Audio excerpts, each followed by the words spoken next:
реке, берег уже сухой был, когда лед уходил. Рассаживались прямо на берегу, костер разводили, лед провожать спускались к реке. Пели напев проводов льда. В каком направлении вода течет, в ту сторону в воду лили самогон, вино или брагу. Кланялись и просили, чтобы все плохое ушло по воде, а хорошее осталось. Потом, как на обряд окаяшка, начало пахоты, стелили скатерти, ели, пили, плясали под гармошку.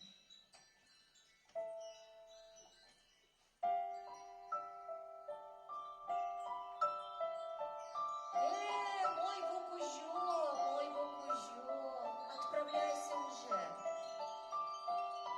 С хорошими думами уходи, да уж не оставляй плохое.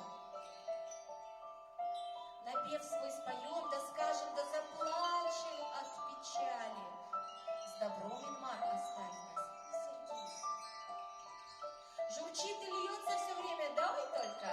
Вода бежит, бьется о берег, да ивы затевает. Листва с деревьев на воду падает.